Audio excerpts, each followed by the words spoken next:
Steve, can you hear me all good, brother? Hey, yes, I can hear you good. What about yourself? Can you hear me? Um, Talk for me.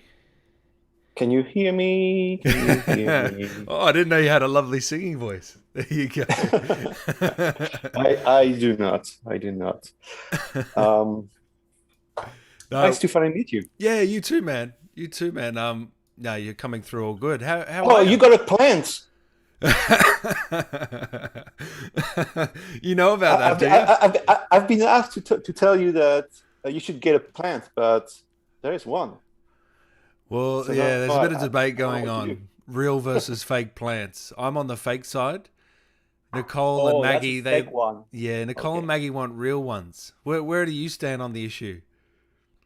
Uh, I got a bunch of plants, but they need to be able to survive on their own, Otherwise, they just die on me. But I got one that's pretty resistant. You still stay in touch with all the cast from all the games that you work on, or is it just too difficult? Um, Not all of them, of No, course, obviously. Like especially like Neil Newbon stuff. Him. no, but like Neil, Nicole, Jeff. Yeah, stay in touch with them a bunch. Yeah. Actually, like just a couple of days ago, I got an email from a guy I worked with on um, Heavy Rain. So it's been a while since we talked together. So Wow. yeah, I keep in touch with those guys. I want to talk about Heavy Rain with you as well because that's such a. I love that game back in the day, man. That was one of those first one of those first games where you actually got to decide, you know, what path you want to take and find out the mystery. You know what I mean? Like, Yeah, I'm quite proud of that one. And like that's in my resume, even though there's like a bunch of like pretty famous game, that's the one that everyone's telling me about. Usually when I got interviews for other really? jobs. So yeah, I think it touched a bunch of people because it was different, even though it wasn't like it didn't like sold billions of copies. It did No. fairly well, but yeah, I think it was different enough at the time um, that it like resonated with people. And yeah, and back then there wasn't that many games like focusing so heavily on story and No. characters Not at and all. using motion capture. Nowadays, it's almost a given in every game, and some people have been pushing that like way further than what we did back then. But yeah, I think it's a little gem. Now, just for everyone tuning in here, guys, this is Steve. He is the cinematics director and performance capture director. Is that what you would call yourselves? Do you want to just give us a bit of background on how it all came Yeah. about, mate? Just for Um, everyone listening and watching. so I think the official credit title on RE8 is probably cinematic director or cutscene director. It's just the same, but basically, I'm in charge of the cinematics of the games I worked on, uh, and most of the time it involves like creating the cinematics, like working with the writers on the scripts, doing the storyboards, and then directing um, the cutscenes using motion capture, and that means also like taking care of the casting, like finding the actors, working with them, and sometimes, not all the times, like doing the edit or the even like animating the cameras myself. But it really depends on the project and on the studios I'm working with. So, for something like Village, did Mhm. you have a hand in any of that casting or any of the decisions Oh yeah, there? Yeah? yeah.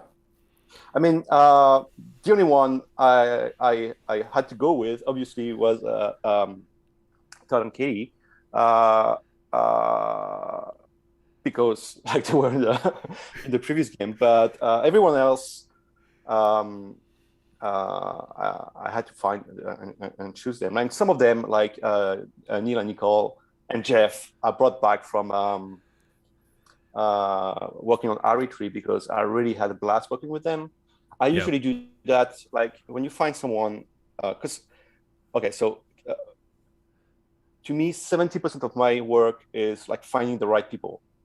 Really? So casting is super important. Mm. And it's easy to make a mistake. So whenever you find people that are like good at what they're doing, nice to work with, you want to Yeah. work with them again. So that's why I brought um, Brought them back. Neil. Yeah, I brought Neil on RE3 because I worked with him on a previous project, and I was like, this guy is gold. I just like he's gonna be part of all my future project if I can. Did you work with him Uh, on Planet of the Apes? Was that where you yes, first? Yeah, yes, yeah, that's the yeah. one. And on Planet of the Apes, I brought someone from Poland that I worked on, From another project. The Witcher. So Ah, nice. um, Yeah, yeah, that's what I do whenever I can. I also like for me, it's good to have like that one guy on the set because every time it's like a often it's a new studio, it's a new team you're working with, yeah, it's new actors. It feels good to have someone you can like rely on. You know yeah, that with this guy everything's gonna be okay. So I tend to do that. yeah. uh, Right. and and and and and like some of those people like they're now like they're not became friends. Like I mean, Neil is my brother from another brother. So Yeah. So yeah. when the casting's going on for Village, like, did you have Neil in mind for Heisenberg, or was it just we get him in for any character? uh no, I had him for Heisenberg from the start. I was like, which one of those characters could fit uh Neil? And I mean, he could have done a moral, you know but I felt like, oh, it's gonna be a shame just to have him, because Moro is not that big of a role. So I was like, yeah, I think he Yeah. would do a great Heisenberg. Um, so yeah, I had him in mind from the start, from when I first read the like the storyline of the game. So it sounds like, because a lot of great directors like Nolan or Tarantino, whoever you're talking about, they always reuse actors as well. Like Nolan's always got what's his name in every movie. I'm blanking on the name now, but he's always got, Yeah, yeah, yeah, yeah, yeah, you yeah. know what I'm talking about. Sir, Yeah, yeah, yeah. How am I forgetting? God, I'm gonna get crucified for yeah, this. Um, crap, this guy. you know Alfred. Yeah. Oh, Yeah, yeah. how can I forget his name? Anyway, It he will come back. it'll come back to us. He always Michael Caine. There we go. Michael Michael Caine. Caine, yes. Michael Caine. Yeah, he's always reusing actors, so it's not uncommon for directors to No, do I that, mean, is it?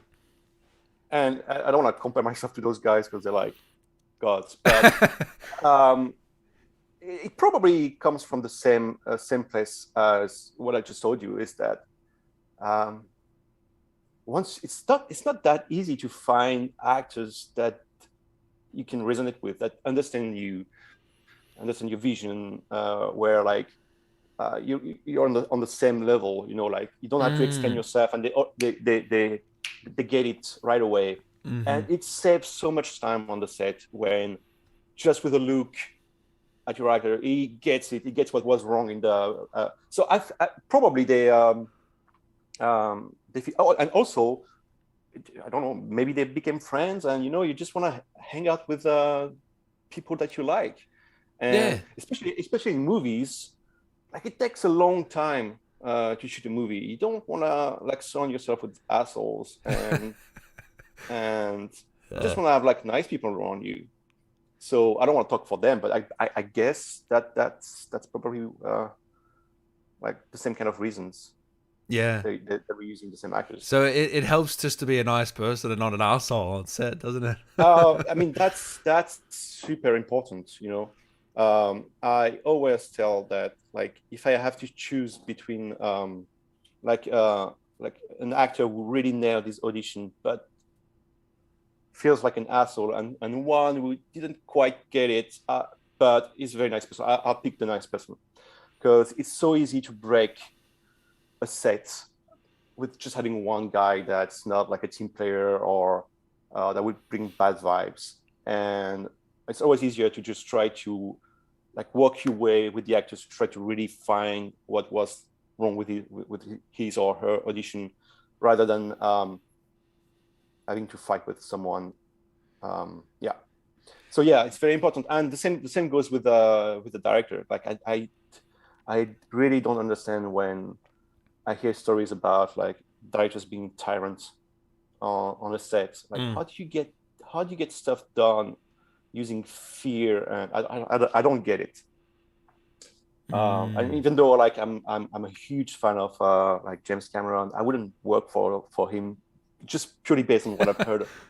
Yeah, I know what you mean. I know what you mean. Yeah, he seems to be a bit of a huge fan of him. Well, isn't it funny? He has that style, but he ends up producing some real classic hits as well. I mean, do you know what I mean? Yeah. So I mean, it does work. You know, like you can get stuff done using fear for sure. But I'm always wondering, like, I mean, and I mean, in this industry, like we're seeing a lot of stories coming up. That's unfortunately something that happens a lot. But I'm always wondering, like, yeah, I mean, you could get to the same end results just being nice, you know, probably, or you could even probably get even better results. So, yeah. I agree, man. I agree. I do want to say that's something that I've been doing that for like 17 or 18 years now. And it's not something that comes right away. So you don't like understand all that like from the get-go, and it's easy to get overwhelmed by like the pressure of a shooting. And I'm sure, in fact, I know that when I first started and when I first got like that power hand down to me to like be on the set and direct people, I was probably an asshole the first year or two myself. But then you understand that that's not the way to go. It usually comes from a fear, like you're fearful yourself, and you then want it to be good. Yeah. That's all it is, isn't it? Half the time. Yeah. So what's the biggest thing that you've learned over the years in directing, and how do you stay calm in those tough situations? So one of the most important thing I've learned is like trust your actors. So I tend to just maybe came over prepared for my shoot, and now I try not to read the script too much. Try not to get like a definitive idea of the scene before in my mind. So when I go on set, I can be surprised, and I can really work with the actors, and I can be like, I can welcome all the other ideas. Because if you imagine a scene like too much in your mind, you're gonna get like fixated on that version of the scene, and it's easy not to see that other people's idea might be even better than yours. So, but it takes experience to get to that point, because again, when you're like in the position of being a director on the set, you have a huge pressure, because basically on a set it's like just a huge amount of problems, and everyone's turning to you saying like, what's the solution to that problem? So it can be and you have like all those producers, guys are paying you, and you want to feel like they want to feel that you're in charge. And I mean, it takes experience and having like credits in your resume to be able to say, you know what, I don't know this answer, but let me work with those guys and try to figure it out. So yeah, I would say this, like, try to like understand that it's not just you, it's not just your ideas, and your job is to get the best ideas from all the people around you. That's what your job is. It's not necessarily just to like bring the best idea yourself. It's just to be like open enough that you can get all those like great ideas and serve the project. Yeah, not one-minded. Bit more open. Yeah. Kisma here says, question for Steve. Could you describe maybe a regular day on a performance capture set, if that even exists? Like, what's a regular day like for you? What's a regular day like? That's so I usually like to go on the set a little bit before everyone because like it's like a shooting day is just so busy. And once it starts, like you don't see the time like pass by, and you just like you start your day, and then suddenly you have like 1 minute to finish your scene, and that's it. So I try to like come on the day a little bit before, clear my mind, um, remind me that it's gonna sound like weird, but remind me that hey, I'm on a set. Like I don't know where I am, but like for Resident Evil 8, we shot. It was my first time shooting at the Sony studio in LA, and I was like, yeah, Yeah. I'm in the Sony studio, you know, like they shot God of War there. Like I'm doing a very interesting work. That's awesome. Yeah, because it's also easy to I, forget that and just to get into the um, like the problem solving and get overwhelmed by that. in the behind the scenes, I think I saw someone wearing a Last of Us 2 shirt. Would that be right? Yeah, because like Yeah. those guys worked on all those Sony games. Yeah. So and the the motion capture team, they work on different projects for Sony. Did you notice Um, it? Did you notice that that set was more professional, or like the oh equipment yeah, was better, or anything yeah, like that? yeah. Yeah, you could I mean, tell. so that set was built, I guess you can say, by a good friend of mine, Steve Olson, whom I work with uh, on Beyond Two Souls. Wow. He's a motion capture supervisor, and we hired him back when I was working at Quantic Dream to renovate our what was our studio back then. And then I think he left at some point, and he went back to Sony, and then he built those two new studios, and they're like top of the art. It's just such a great place to work um, on. And but we also worked. We also shot at Digital Domain Studios, which is also one great studio. And again, I took some time to be like, hey, this is James Cameron previous company. This is like Yeah, man. I'm on a set that maybe those guys just walked on, and you know, like some of the greatest SFX in the industry were like done here. So that's something you need to remind yourself of from time to time. You're doing a good job, but I'm not answering the question at all. So typical day, came in a bit early on the set, try to think about all the problems that can come, just taking the vibe of an empty studio, and then you just jump straight right in. If it's a stunt day, you're probably gonna have like a bunch of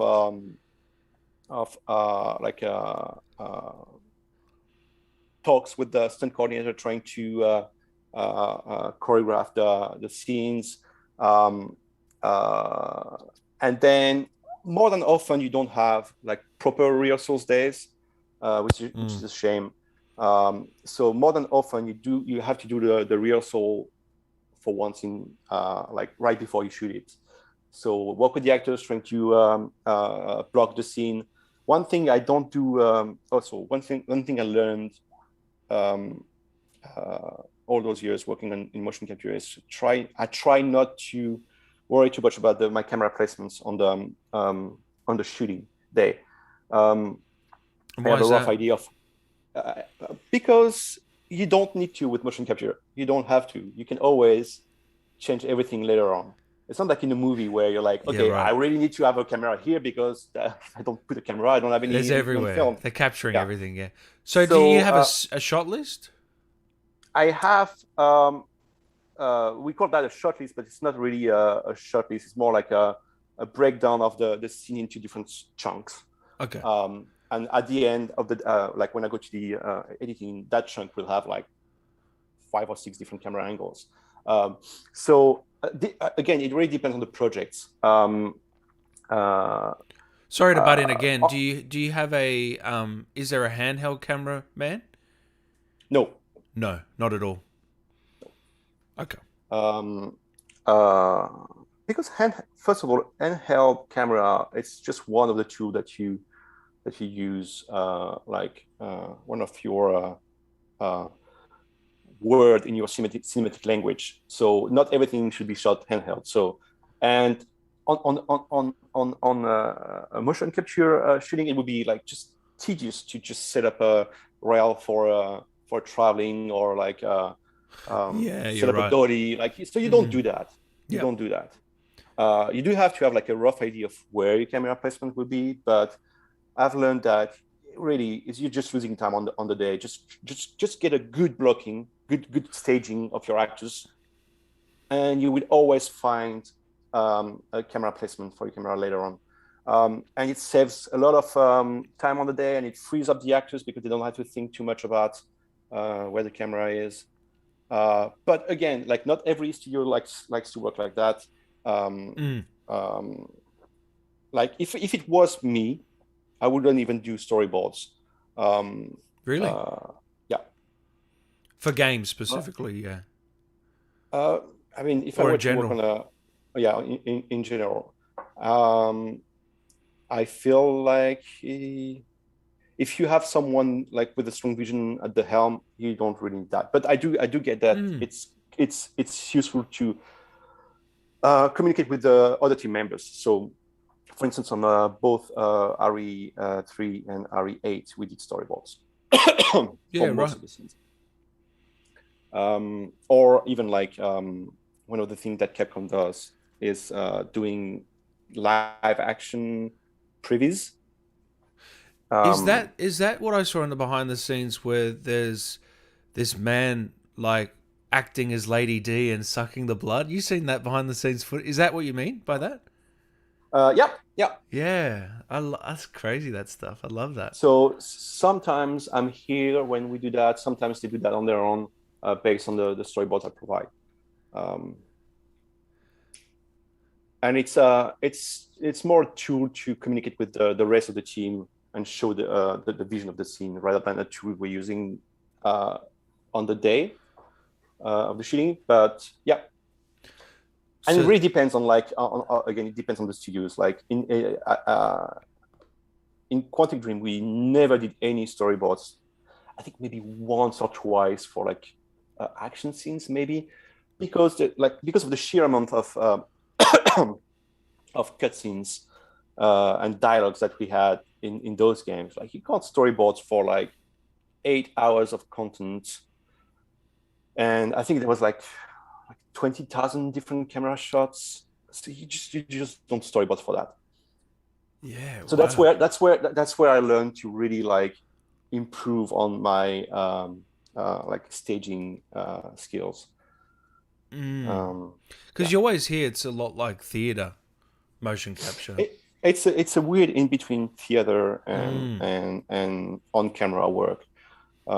So what I always tell the actors is like just pretend you're always like in a master shot, and you always have a close up on your face, and Yeah, there's so no off button yeah. when the camera's So rolling. Yeah.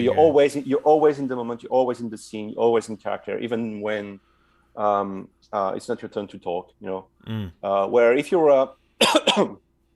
like on a film and you're like, I'm doing coverage on you, and It's a behind the me as an shoulder. actor, Yeah. yeah, me as an actor, I'm here to feed you the lines. Like as an actor, I don't have to. You don't have to do any facial expressions Yeah, or anything. yeah, Yeah. um, yeah. But usually actors really like working with the motion capture because it's because you get to act for longer chunks. Also, like in movie situation, you just shoot like that coverage, you cut, then you need to change the lighting, and it takes like 20 minutes until you get to do your other line. And where in motion capture, I like to shoot like big chunks. Um, though I'm trying to, it's not like the most efficient way because it can be super efficient if everything works together like in the first three takes, then you're saving a lot of time. But if it drags and if you like hit a wall, then it's losing a bit of the efficiency. So then I have to cut into different that specific take into different chunks. Man, I love geeking out on this stuff. I absolutely love it. Um, I wanted to know. So that meeting scene with all the villains. How long does something like that take to shoot? Is that done in one day? Is that all Oh, said and done it in one day, or was. what? Um, I don't want to say. I think it was just like a half a day, not even half. I Yeah, think we had it was quite we had quite a lot of time, relatively speaking, on this project. So I think we had 2 scenes a day, where more than often, if they were like big scenes, where more than often we try to yeah. squeeze 3, sometimes even 4. Depends on the project. But yeah, I think this one was like half a day. It was a tough one because it was um, the first scene for Michelle, who's playing Miranda. And it was like a um, first time getting Meeting into the everyone, yeah, character. Yeah, meeting everyone. First time getting into the character. First time doing motion capture. and everyone's Um, watching, and there's like a big yeah, scene, yeah. yeah. So, sorry. Oh, all good. Yeah, I think that one was shot in at Sony, if I remember well. Yeah. And what do you remember from that scene? Directing that and being there for that? The sheer chaos of it. It's a lot of people. It's a lot of people on set, and a lot of different scales, which has been a nightmare on that shooting. The different in scale. Oh no, Um, because Lady D's so big. Is that what you mean? Lady is so big, Yeah. and And yeah, Angie's Angie, short, a yeah, doll. Angie's Yeah, short, the they don't make it doll. easy for you, do they? No, no, no, no, no, no. And also, so in RE8 there is like 2 different kinds of cutscenes. There is uh, the ones that involve Ethan, mostly a POV. Yep. So from Ethan's perspective, so there's no way to cheat around. So you have to have one take with everything good in the take, because you can't cut. And then the ones like with Chris The, and the yeah, Yeah, the yeah, ones yeah, with yeah, yeah, Chris and the one yeah. at the end, you can always, like, if you have a take where, oh, you know what, everything was relatively good, everything was good except that in the moment, I'll just do a pickup of that moment, and then just like I'll be like, okay, I can just edit that later. Where with Todd's scenes, Ethan's scenes, Yeah, it's everything just had to one be shot, isn't perfect. it? I just realized. Yeah, Yeah, it's just all one. Yeah. yeah, and also, even though you can tweak that and post animate that later, Todd was being our cameraman, and the way he's looking at the scene is not. It goes against what you would do as an actor if you were just acting the scene. He had, at some point, we tried different approach with just to limit his point of view, just so, because like if I'm here and something happens there, I would just turn my eyes and look there, and if it's further away, maybe I would start turning my head. But within the game, like when the camera like doesn't take into account like Yeah. where your eyes are.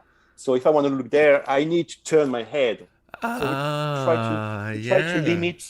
limit his angle of view by putting some like kind of the Oh, horse. so he would turn. Yeah, so he would turn. It would go against his instinct to just use his eyes. So we tried different stuff. At first, we had like horse likes, how do you call that? Like curtain blocking the side of his view, and then we tried like glasses with just Really? one little hole in the middle. But I have to say, Todd did a great job being my cameraman, and still being in the character when he had lines and so yeah. But that was a bit complicated, and that was like a learning curve for me, because I never really did I don't think anyone's POV. done that, really. I Not mean, no, many. Not many there, people, anyway. yeah. Yeah. So Yeah, that was interesting. Yeah. So did he? So did he have a camera on him at any time, or no? No. But we just like later on we just use his head movement and just attach a virtual camera to his head, and that's what we get. On the day though, I had like that virtual camera. Um, I could see the result of that virtual camera in real time CG. So I could judge like, oh, is the camera movement good enough or not? Do Okay. we see? Yeah. So with with that with Ethan and Todd with the camera there, like Mhm. so I don't know how I get to word this question. I'm a bit confused actually. Um, like if the scene, let's say the meeting scene, right, is about a 5 minute scene.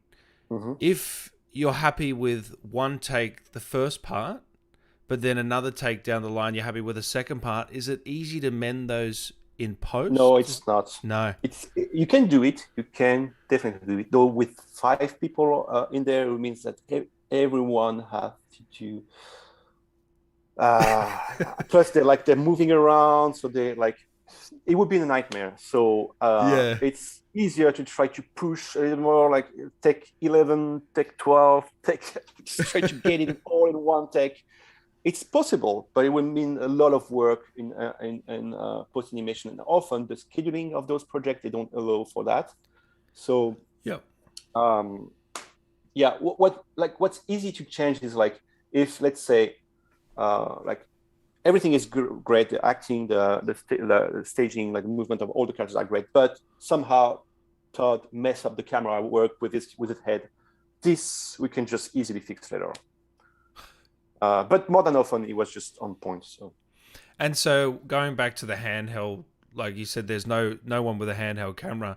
So if you want to do a handheld shot, it's literally just adding a bit of shaky cam to the edit at the end. Is that it's a little bit more than that, no? Okay. but yeah, like yeah, okay. So that's one thing. Also, I remember back then when I was working at Quantic Dream, we even did a test.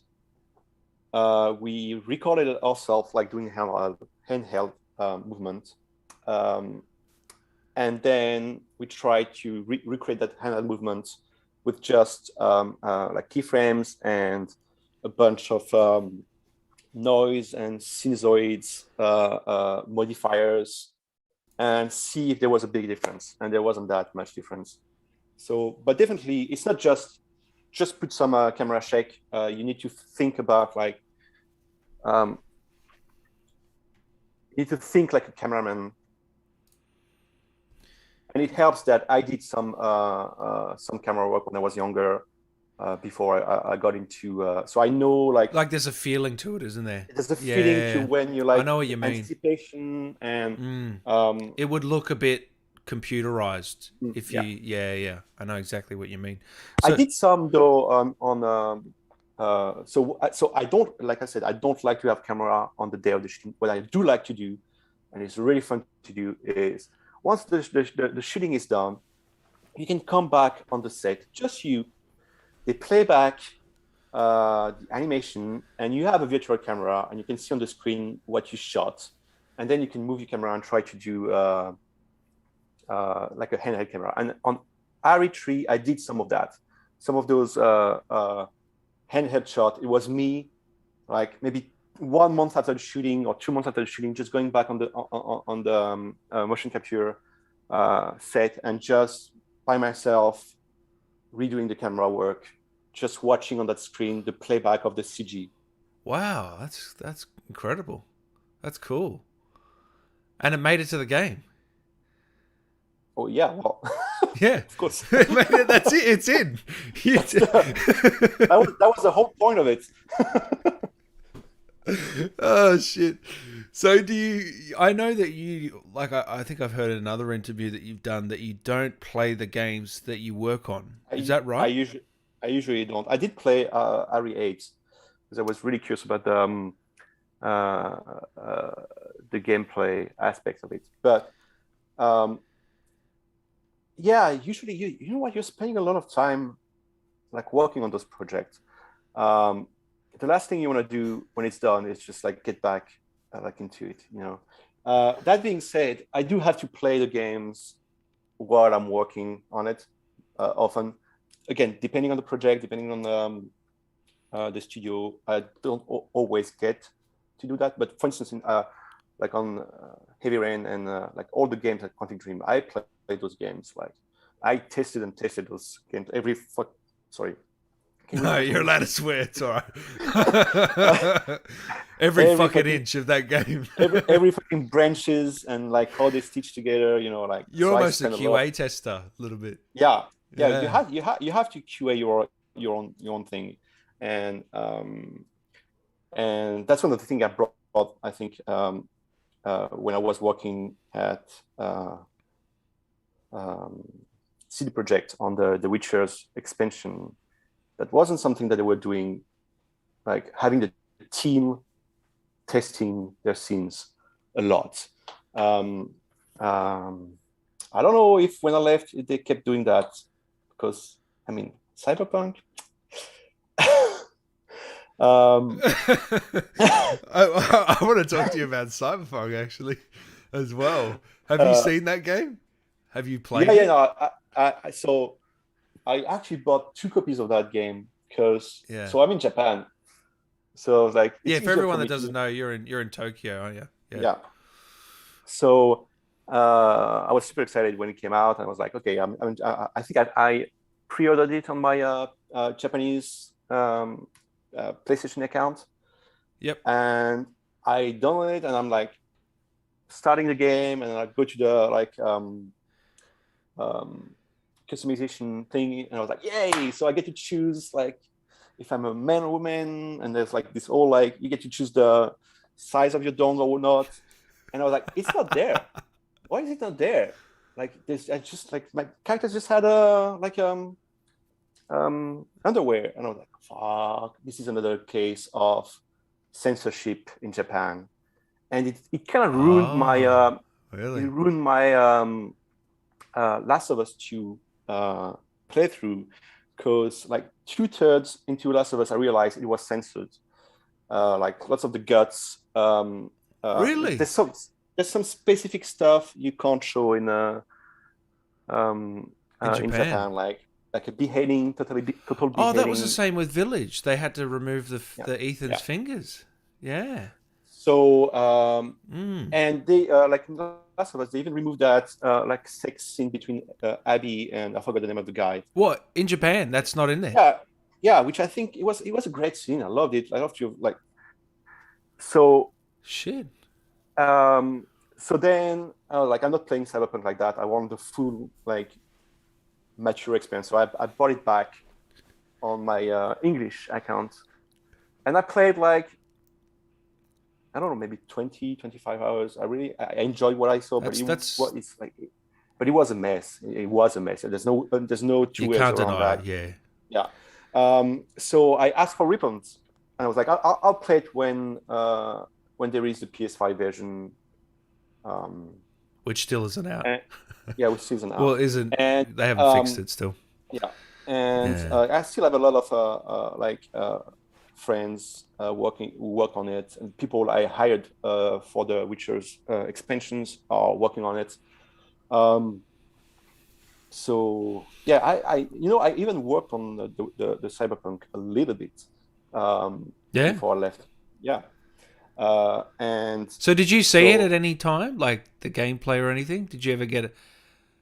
Like a version of it, because it was. Were you concerned? So working at CD Projekt, it was really, really good. I really had a blast working on those 2 expansion packs. Poland is a really nice country. I had my doubts before I moved there, but once I was there, it was really good. And also, like, Poland was so cheap. I was living like a king. So I was happy. Like after the 2 expansion packs, I started working on Cyberpunk. But then I got this offer from like London about this Planet of the Apes gig, and it was like an indie even though it's based on The the movies. Yep. movies. It's not a triple A. It was like a double A Yeah. game. Not a lot of budget, but for me it was like no gameplay bullshit, just purely cutscenes, and they would give me like a lot of creative freedom. And that's what And you so want, isn't it? so I had to choose between like going to London, like roughly keeping the same level of money I was making, but in a city that's 4 times more expensive. Yeah. Versus staying in at CD Projekt and working on Cyberpunk. And part of the decision was um, I could see that Cyberpunk would not be released in the next 4 years, and I was right. So when was that? And 2017. I think I was 39, 30, no, 38, and I was like, I want to ship another game before I turn 40. So it was 5 years ago. Yeah. Yeah. So you would have known. Uh, Yeah. yeah. Yeah. So I was like, okay, I'll just take the pay cut and I'll just go live in London for a while. And I did that, and I don't regret it, because even though nobody played uh, the Planet of the Apes, because let's be honest, it's not a game. It should never have been marketed as a game. And It's at the the time one that with the phone. Yeah. with the Like what? you is it the game that you connect with the phone and you can do the decisions on the phone, or am I Yeah, wrong? yeah, they did something like that. Like at some point the producer was like, okay, we need to make it more gamey, so let's have a multiplayer version of the game. And I'm like, that's, Right. you know what? Yeah. It should have been released as like on Netflix, as like that Bandersnatch thing they did, where you just get to choose. That would have been great for that. Yeah. Yeah. I agree. But instead, they tried to push it as a game. It's not a game; it's an interactive movie experience. But as far as interactive movie goes, I think it's a good one. Yeah. I had a lot of fun, and I met Neil on that project, and I shot at the Imaginarium Studio, which is Andy Serkis, was Andy Serkis' company, who is like kind of a god in the motion capture industry. So I was like, okay, I want to work with that guy. I know him well. So yeah, it was a really good experience, and I had an amazing cast. And I also brought on RE3, so I brought Neil, but I also brought why Nicole, no Jeff. no RE3, the Mihai. Oh, why do I don't remember his name? Oh, What is it? A character or? the actor was playing Mihai. Um, Oh, okay. Yeah. What did you bring fuck. them back for? He was playing one character on the Planet of the Apes. Oh, okay. Yeah. Right. Uh, so I got him to work on RE3 too. Yeah, and I don't know what we were talking about. We went off on a tangent. Yeah, Uh, yeah, I tend to do that a lot. So. Toz here says, "Can you ask Steve why the cast of Village was the same as RE3? I really wonder why Roger Craig Smith wasn't Chris, and Jeff was Chris, but also the voice of Carlos." Well, we touched on that before, didn't we? Yeah, because Jeff is such a great actor, Yeah, he can do anything, that and guy. and when we first started on RE8, they told me like, okay, those two actors have to be the same for Mia and Ethan. Everything else you can change. So I did, because it's difficult when you're a director to be imposed someone, because you never know, like, I mean, Todd and Katie are great, but I don't know that when I come in Yeah, exactly. in the project. So Yeah. If you give me the choice to recast, I will recast and choose the people I want. Yeah. And so yeah, that's just basically because I could recast, and there So was you could have no. technically gotten Roger Craig Smith, like if he accepted, you could have got him for Chris Redfield, or was there other people I at play there? I probably could have. I Yeah. remember we auditioned a bunch of people. I don't think we auditioned him. Um, Yeah. um, and also, okay, so when you're working on a project, you're using like a casting director, or like or the studio you're working with is the one dealing with the casting, and they have their own pool of talents. It's not like Yeah. you go Yeah. to LA and you can tap in all the city, like people have their own pool of talents, and that you get to choose from that. So so that's how this industry works. So unless you're bringing your own Yep. like connections, so I don't even think I saw his name on any lists, to be honest. Nothing against him. It wasn't even on my radar. They didn't tell me like you need to keep that guy. So it wasn't even like I didn't even consider it, because They I didn't think say anything. Yeah. I already had in mind that I wanted to work with Jeff again. Um, And I think he's perfect for Chris Redfield, yeah, to be he honest. has Yeah. this like hero presence that is just like. Yeah. And again, like the Resident Evil, there's been like some people who are like recurring, but there's been so many different versions of each characters. Yeah, I know. I know. There's never been one That set. I Yeah. yeah, I know that like the fans like sometimes read like one version of the characters, but I think that's one of the good thing about this IP is that you get to reinvent everything every time. Like you get to reinvent the characters. Like a Batman or a Marvel show, where there's always a different Batman, Yeah, always a different or Spider-Man. even like even shows like American Horror Story, or like or the Crown, where I like Yeah. casting different actors to play the same character. I don't think it's a disservice to the character. I think it's actually a good thing. It always bring other layers to the character. So yeah. Joe says, how do they find people for the role in RE8?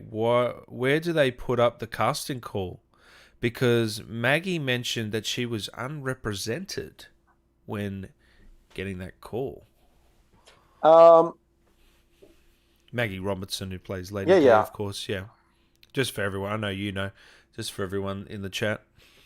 I don't know. I honestly don't know. Like the casting director we were working with just provided a list of people, and usually that's how it goes. There's like a big list of just like pictures and resumes, and I look at that list and I'm like, this one is interesting, this one is interesting, maybe this one. Then we do a self-tape. So maybe I select 20, and they all like send a self-tape. So then I look at the self-tape and I'm like, okay, yeah, this one is really interesting. I select 4 or 5, and then I get like in-person auditions. And then I make my final decision. That's usually how it goes. But I don't really even like ask myself like, where does that first lead come from? It's not really. It doesn't matter for you, does it? You're not an actor. You don't really need to know that, to be honest. Yeah. Neil Newbon, he's just annoying, isn't he? How talented he is. It's sort of just annoying, isn't it? That's a funny story with him. So, LinkedIn. Yeah. So, like maybe 10 years ago, or something like that, he sent me a message on LinkedIn saying, "Hey, I love your work. Blah blah blah. Really? We'd love to work with you someday. Blah blah blah blah blah." And I never answered that. That's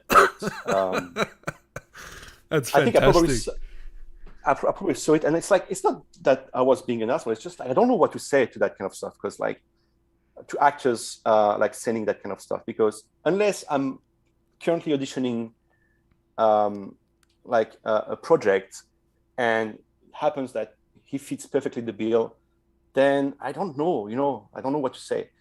So I never answered that. And on Planet of the Apes, so we auditioned a bunch of actors.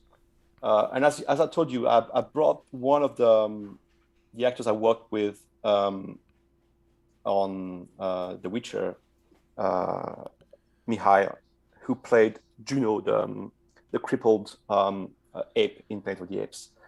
And so I know this guy. He did the audition anyways, and we were like doing the audition at the Imaginarium Studio, which is like right next to a beautiful park. And Mihai was just like rehearsing his lines on a bench in the park. And this guy came to him and was like, "Oh, you're like auditioning too?" And I was like, "Yeah, yeah.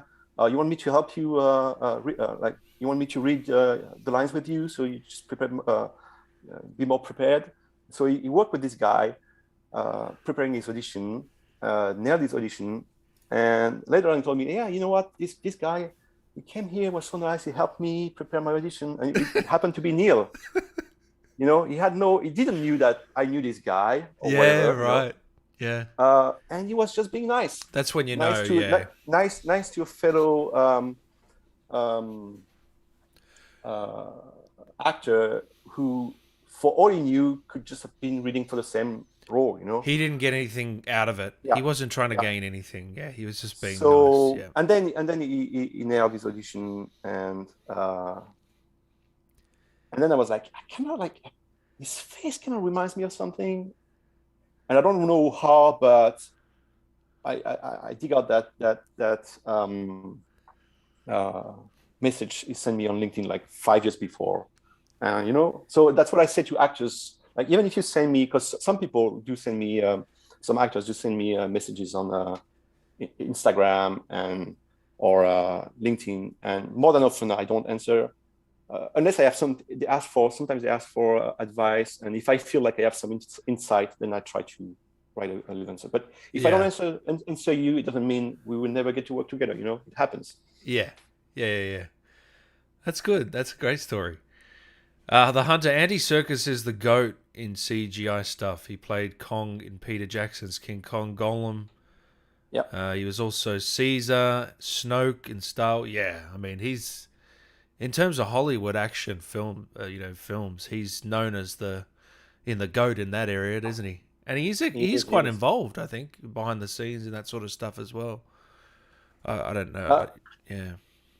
Yeah, I mean, now I think he's transitioning to directing. Actually, he's doing the new Venom movie. Venom 2. Yeah, he's directing that. Yeah, and on the Planet of the Apes thing, he wasn't like directly involved, but I did got like to like talk with him about his experience portraying apes, and he did like give a few advice to you met him? some of our actors. Yeah. Oh, nice. A couple of times. Yeah. And we had on Planet of the Apes, we had a great like creature motion supervisor. Peter something. Sorry, I tend to forget names. It's all right. I forgot Michael Caine, so I'm in trouble. I'm already in trouble. He was the guy who did Greystoke back in the days, and like did the apes for this one, and it was such a blast working with him. It's like old school Hollywood. He had stories from the 70s. Like for Hollywood in the 70s, you can imagine what kind of stories that is. That was great. So that's one of the joy of this work is just like meeting all those people. Must be amazing, man. So the success of Resident Evil Village, it's now, I think it's hit 5 million sold, or around that number, and Capcom have posted their highest first quarter in history for financials, so they're going all right. So you must feel, I've done a good job here. I'm looking good. I mean, at the end of the day, it's not like And I know it's not all you, and it's not all one yeah, actor, but it is a team effort. def- definitely not all me. And like with those projects, um, so I'm not part of Capcom. I'm a You're a freelancer. freelancer, Uh, yeah, yeah, yeah. and I see, especially on those projects, I see my job as more like trying to understand their vision and deliver their vision. And also like obviously like bringing in my experience and my um, like sensibility for some of the stuffs and trying to improve. But definitely my job is just trying to get as close to their vision, and they have a strong vision. They have strong opinions. Um, um, so yeah, all the kudos to them. All the kudos to Capcom for delivering such a great game. So, did you have any involvement with Muramasa Sato? Is that how you say his name? The actual director of Resident Evil. Oh, The like, yeah, well, I was like talking to him a lot. Um, I was more in direct contact with Miyazaki-san, who's I don't know what his exact title is, one but of he the was involved. producers or something. Yeah. No, he's like No. animation director or something like that. Okay. So I Yeah. worked very closely with him, and he also had a pretty hands-on. He was pretty hands-on on that project. So Yeah. yeah, I mean, like we were like, yeah, Do they second speak time. English, or is there a translator No, there? no, I have a translator because I'm ashamed to say I've been living in Japan for 3 years now, and I'm nowhere near able to. Can you understand a language, or a little bit? Yeah, yeah. It's just like I've been working a lot, man. It's a full-time job to learn another language. It's not easy. Jeez, I It don't is not blame you. easy. I was making more progress with my Japanese when I was not living in Japan Yeah. I don't. Yeah, I don't because it blame was you. like it was always like you know how I got the job on RE3, no? Um, How? so after Planet of the Apes, it was like a very demanding project for me because I was so hands-on. I had a lot of work and I was a bit burnt out. Also, some personal stuff happened. I really needed a change. So at some point, I was like, okay, I need to go somewhere. So I booked a flight for like 2 or 3 days later for Tokyo, and I just booked the first night in a capsule hotel. Hold I on, hold just on, hold on. So you just for like a getaway? yeah. Oh my goodness, Like really? I was like, I'm gonna stay a couple of weeks in Japan. I'm just gonna travel around because I had been to Japan like 10 years before, Okay. but it happened to have been when Fukushima incident happened, so I had to I went there, and 3 days later I had to go back home. Um, so yeah, so I booked like for a couple of days in a couple of times in a capsule hotel, and I was like, I'm just gonna travel around Japan and just like reset my brain. Um, and like 3 days in, I get a message on LinkedIn from a guy saying, "Hey, we're looking for a cinematic director for that big Japanese project. Blah blah blah blah. Would you be interested?" And I'm like, "Hey, yeah, I'll be interested. Yeah, it's just so happened I'm on holidays in Tokyo, so I can meet you guys tomorrow." And he answered like, "No, you don't understand. We're a Japanese company. We're in Tokyo. We can do a Skype." And I'm like, "No, no, I'm in Tokyo, guys." Uh, so They're like, oh wow, okay, then I got an interview the next day and I got the job. And 3 months later, I was moving in Japan. wow, yeah, And there's no because way. I mean, and so I've been doing that for 17 years or so. Are you still here? oh, Yeah. sorry, mate. I get like headhunters and people like asking me for a job from all over the world in on LinkedIn. I never had anyone from Japan. Never. That's And insane. just so happened that the time it happened, I was in Japan. So I think I Meant to don't believe be. in like, yeah, but it was like That's meant to be, man. That's good case crazy. of serendipity. So yeah, it was fun. Although you might have got the job anyway if you weren't there, but it might have. Maybe It helped. It helped. yeah, it helped. I think like being able to be there, to see me, and yeah. Yeah, that's It kind of amazing. ruined my holidays though, because I had to stay in. You just wanted a break, and now Yeah, I had you're to back stay into in another Tokyo job. Yeah. where I wanted to travel around Japan. Anyways, So, did do you think they knew how popular Lady D would be? Did you have a feeling because yeah, she wasn't in the we game that much? Let's be honest. Do you know what I mean? mm. So what was your what do you think? No, we had a feeling, especially when doing the all the ADR lines. Um, and we had a feeling that I mean Maggie just nailed it, and she had like just this presence, and we're like, yeah, it's gonna be one of the favorite characters. But definitely, it really blew up in like proportions that we couldn't foresee, I guess. Yeah, so you didn't expect that much of a I blow mean, up. yeah, not that much, but Yeah, yeah, because she's now like I think that character is like the most searched Resident Evil character of all time or something like that, and it's only been yeah, a year. It's not even been a year. You know, it's insane, man. It's it is actually crazy. insane. I don't know anything about anything, but if I were them, I would capitalize on that, you know. But I mean, Well, we did yeah, kill her. yeah, I I know you killed her. That was the bad, that was a bad decision. maybe an origin story, or I don't know. Yeah, like I feel like they have to do a solo game with her now. Surely they're like if I was them, that's the next thing I'm doing. Like I'm writing a script. Don't you think? Uh Yeah, definitely. yeah. Yeah, let's be honest, you can't say anything. I can't say anything. You can't Like say anything, so we're gonna stay right away from it. again, I'm not part of Capcom, so for all you know, I could be working on the next Silent Hill. I'm not. I wish I would. Have you actually seen that have you seen that abandoned stuff? Oh yeah. No, I'm watching that because I'm a huge fan of both Metal Gear You Solid can't and tell me that Hassan guy's a developer, man. He's an actor, surely.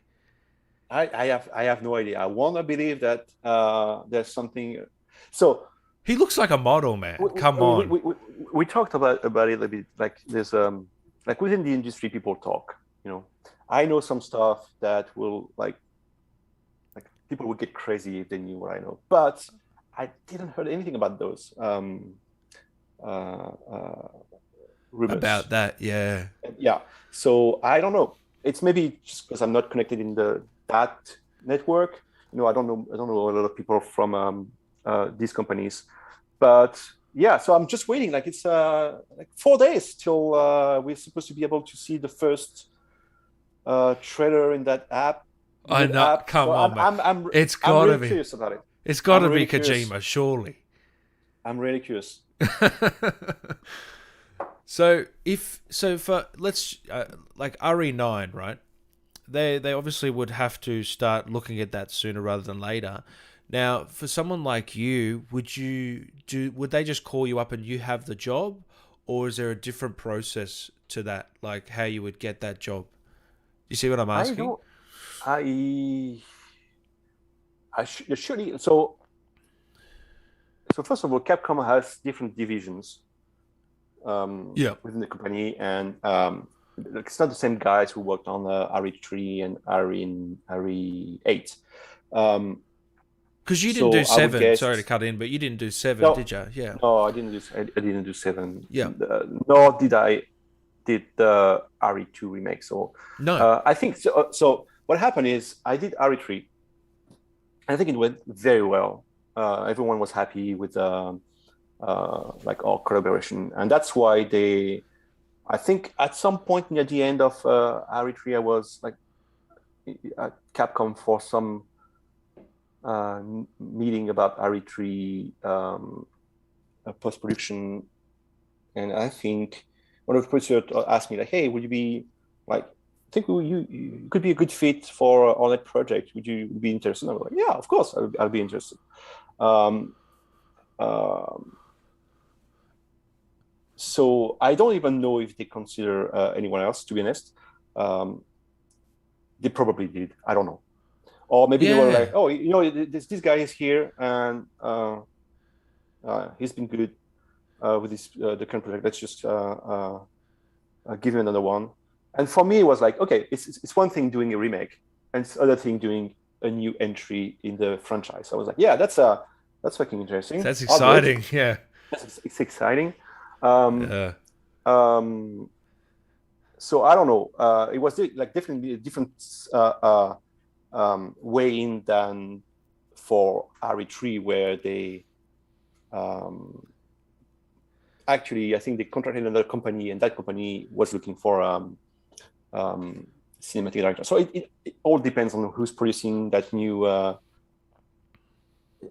don't know. I don't even know if there's an RE9. There would probably, I mean, they won't stop the Resident Evil franchise now, so there's probably going to be something, but I have no idea what it is. Yeah. Well, I know they're working on. Yeah, go on. There's probably even like more than one, I would guess. Yeah, I know they're working on at least 2 to 3 Resident Evils, and I know you can't say anything, but I hope you're working on at least one, mate. All right, so I can get you back on and I know at least then that there's gonna be some quality. So, nah. I've got a question here from Ari. Hey guys, amazing interview.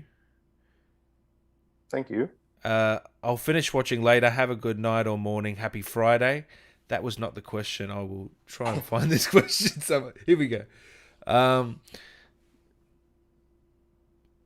Where is it? I'll find it. Okay. What is your directing style, Steve? Do you have a directing style? So it's difficult to. I think I do have one, but it's difficult to. It should be people judging my size should like. Yeah, I know what you mean. Talk about it, not me. Not but you. If Yeah. if I had to say something, it's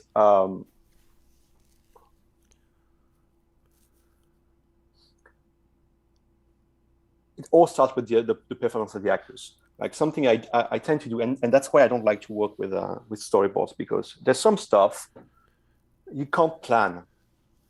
Like the way this character will look when he is listening to what this character says, you can't plan that.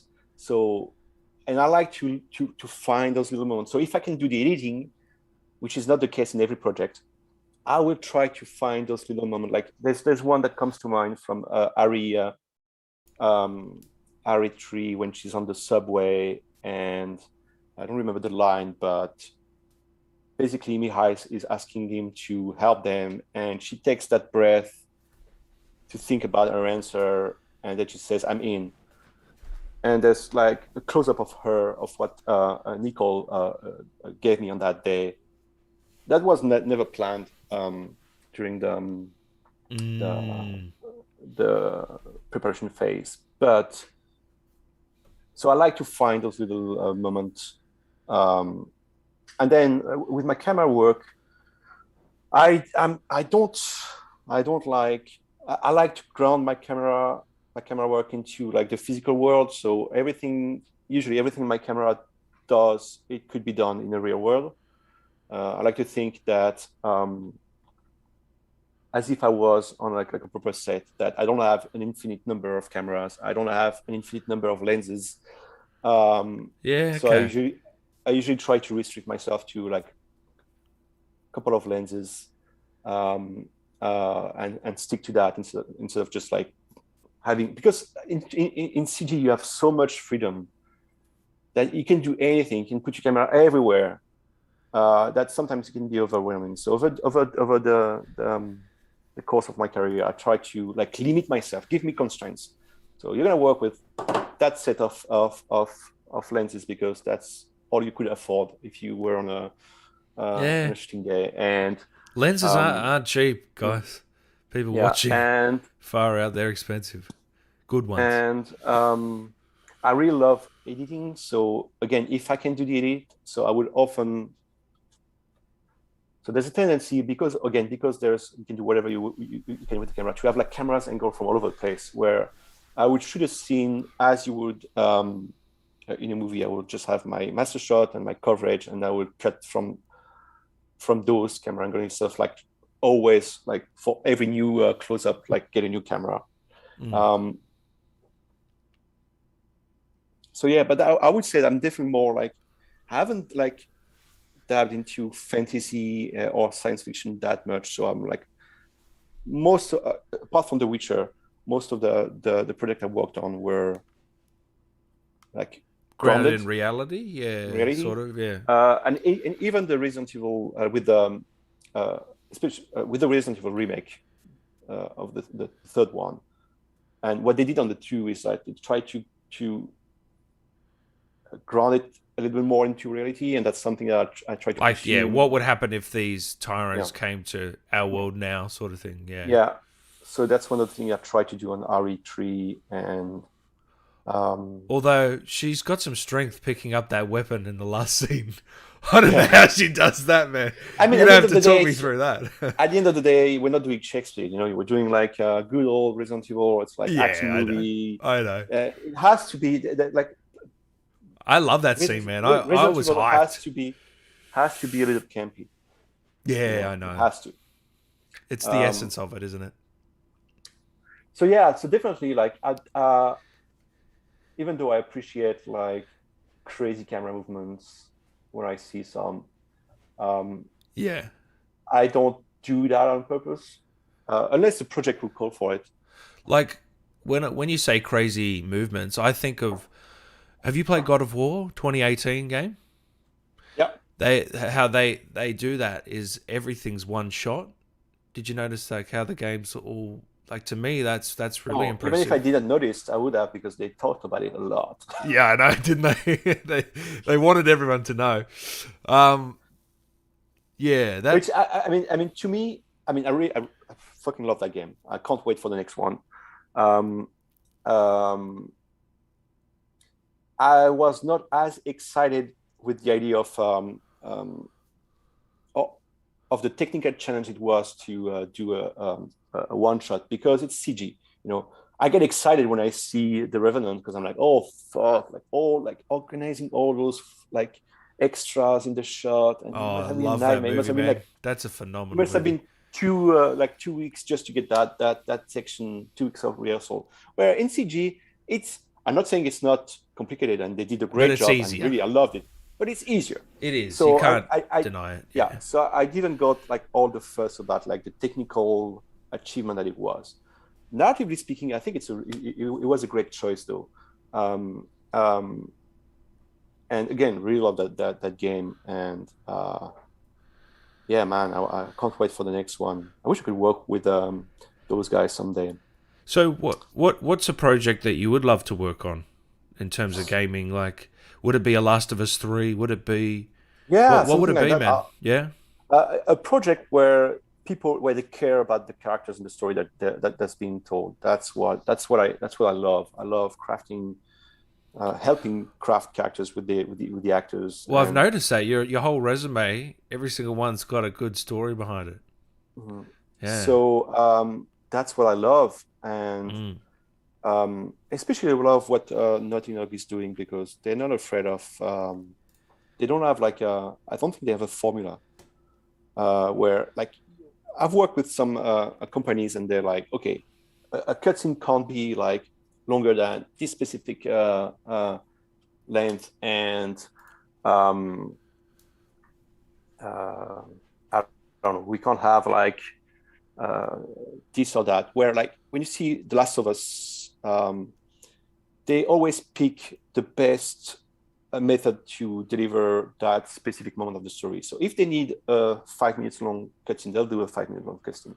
If they feel like this dialogue would be better if it's not a cutscene but just like deliver through gameplay, they'll do it. If they feel like, you know what, for that specific moment, we would like to lock the character in position and give them the freedom of the camera because the giraffes are coming in, they will do that.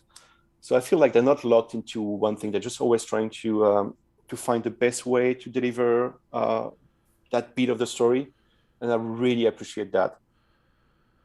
So I feel I will be able to bring something and learn a lot of stuff. So Naughty Dog would be your dream project for you? something with them? Yeah, but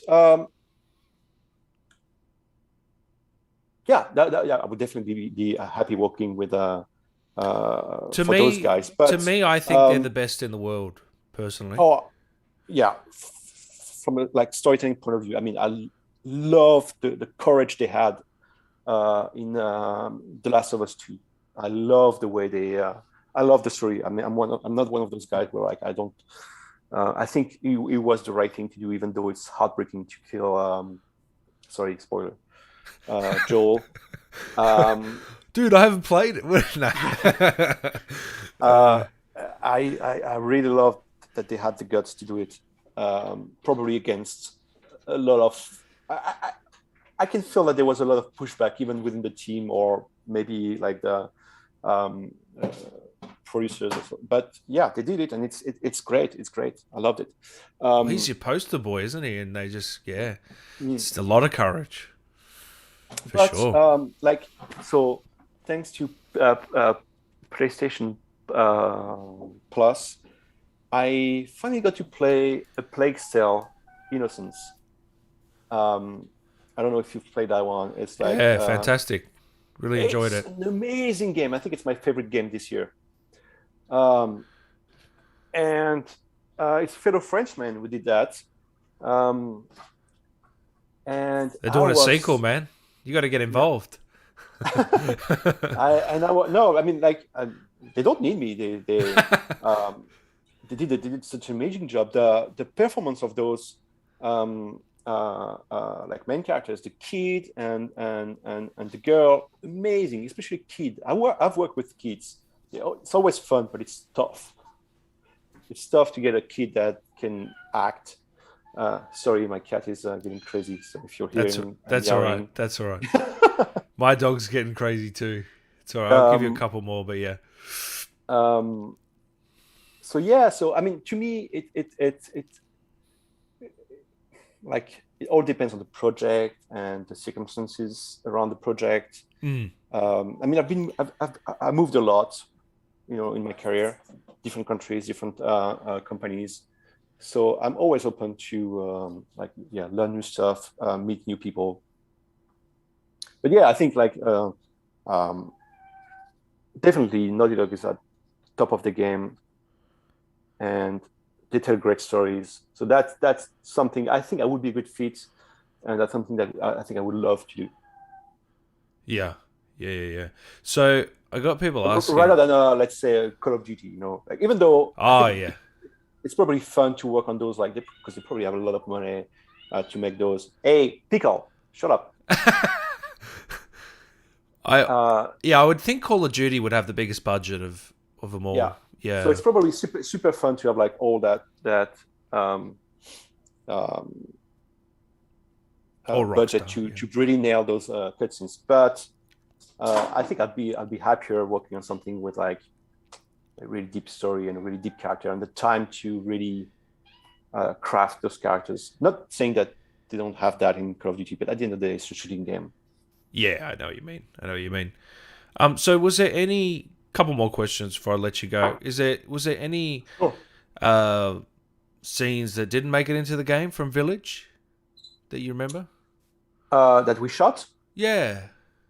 I think that we shot everything made it to the game. Or Um, maybe even didn't shoot. Yeah. That yeah, might have been on the didn't shoot. page. Of Yeah. course, those projects like Because I change heard that Chris a was going to lot. go into the castle at one point. Is that true? It might have been. I honestly don't remember. Yeah. I remember being surprised that his section was so short when I played the game. Um, Mm. and like overall, I felt the game was like super fast paced. I didn't get that feeling while doing it, while shooting it. But Mm. yeah, definitely. I mean, from the first time uh, I got involved with this game, like we had a few meetings with the writer, and it was a little different. Like, and even so, I finished working on that game. I don't know, like last year, 2020? August, something like that. Yeah. and even tweaked some stuff after that. Yeah. Right. So because that's hard. That's how game works, until the end. Especially like games that are like heavily focused on gameplay. You're gonna change something in the gameplay to make it like better, and it's gonna affect the story. So then you have to tweak the story. But it's like in the production, you don't get to reshoot stuff. Yeah. So, but it's not just RE8. It's all the projects are like that. Yeah. Right. Because also Ada Wong was originally like was in like the behind the scenes sort of art. I I don't know if you saw that. I honestly don't remember. Maybe it was before I was involved, because I know that when Yeah. I Probably. got involved, there was like they were working on that one for sometimes already. So I honestly haven't. Yeah. I don't remember any. It is long ago. You can't remember everything. I don't know. I do remember that I haven't seen any Ada Wong Yeah.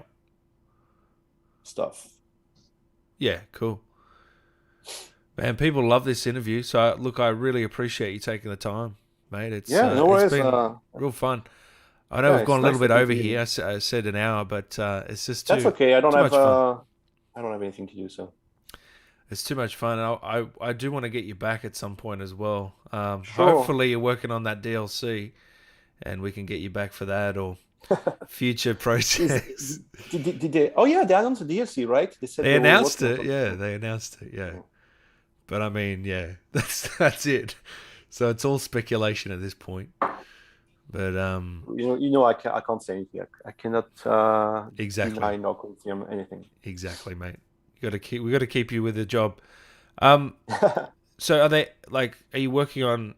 How many projects have you got in the pipeline? I'll ask you that. I mean, you don't have to tell me what they are, but like, have you got a I lot going on, or I just have the one, but it's it's already pretty time consuming. So really? Yeah. yeah, And so, I've just got. like, you've got the one now. Do you look into the future of what's next, or do you take it one project at a time? Like, how does that work? I tend to not try to plan too much in my life, because it never happens the way you want. Like 4 years ago, if you have told me that I would have to move to Japan, and I would be directing a Resident Evil remake, I would be like, what? So Yeah. I have no idea.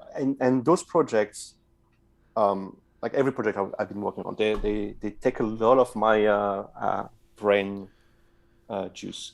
Yeah. Yeah. So um, and usually I'm not the one. So I've been lucky enough to not have to look for a job. They always kind of come to me.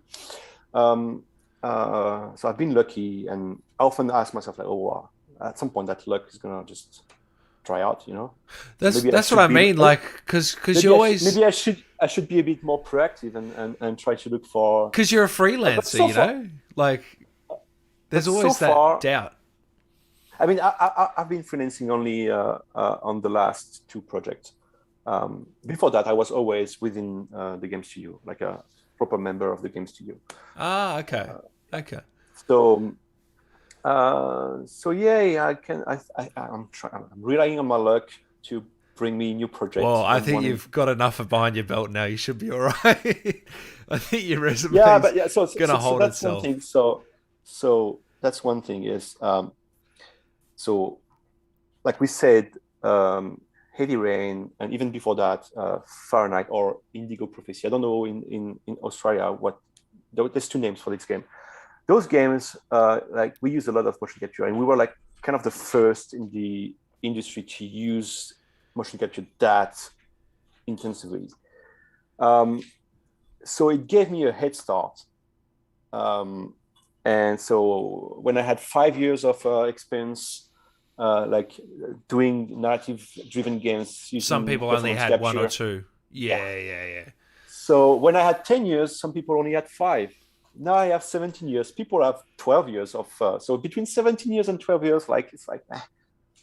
It Yeah, looks I so much know you. different. So Yeah, I feel at some point, like they all catch up with me, and but maybe if you're hiring someone, they've worked on Resident Evil 3, Village, Beyond Two Souls, Heavy Rain. I mean, hit after hit. You know, it's Witcher 3 expand. Like they're all hits. I mean, like maybe not Planet of the Apes wasn't a hit, but like in terms of the actual quality of it, I thought it was quite yeah, decent. What the actual yeah, like the budget product. was microscopic. It was like £4 million. I know, I know. It's like an indie game. I can imagine. I can imagine. Yeah. But it's yeah, and they've all been sales hits. Besides that one, pretty much. Even I know RE3 got some slack, but I'm pretty sure it sold pretty well. Oh yeah, yeah, it Yeah, sold pretty well, I think. yeah. So No, yeah, I'm not saying. I mean, I think I have quite a good resume, and I think I do my job well. So, like you're proud. You but must be proud. Yeah. yeah, yeah. But like I tell you, like sometimes you just need to remind yourself that you're doing something that like not a lot of people get to do, and that you're lucky to have that kind of job, because it's easy to just get lost in the daily routine of your job. Yeah. At the end of the day, it's a job. Yep. But yeah, I've been lucky so far, and I'm happy that people get to enjoy those games. And sometimes I try to think about like when I first played Metal Gear Solid, and I was like, wow, that's the kind of game that inspired me to think about even entertaining the idea of working with the video games, because I was like, yeah, like there's cameras, there's acting. So I do hope that maybe some of the games I've worked on like inspire other people, and that they get to work in this like very interesting industry. So all I'll ask is, what the project you're working on? Am I going to be excited about it, Steve? I mean, you're a gamer. I guess you would be, yeah. Okay. There we go. No, mate. It's been an absolute pleasure to have you on. Is there anything I can plug of Yeah. yours? We can Uh, send people. I don't know, like I don't have the Instagram. yeah, my Instagram. Yeah. Yeah. Uh, Um, Sometimes I post stories like behind the scenes stuff, though. Lately it's mostly been pictures of my new kitty. that's all right. Because I don't have time. But yeah, I've been planning on trying to do like a little story about all the like my career, like Oh aside yeah, from all the games I that'd be worked on. cool.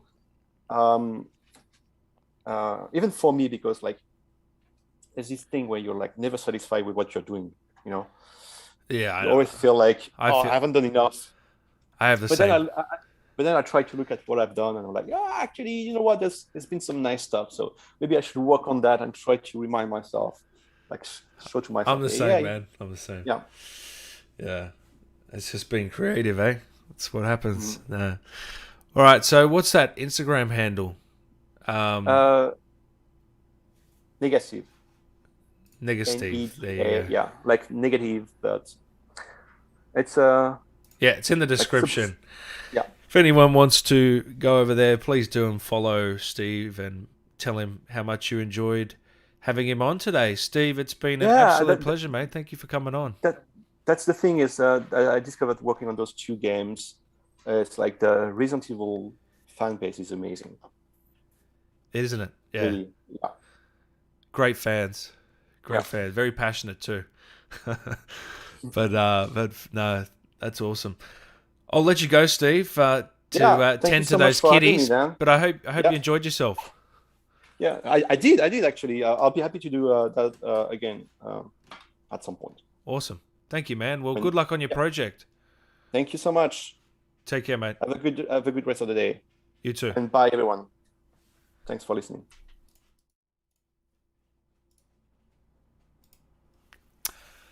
And there you have it, guys. Steve, what an absolute legend he was, and really good insights into Resident Evil 3, Village, and all sorts of things. That was really interesting for me. I'm a big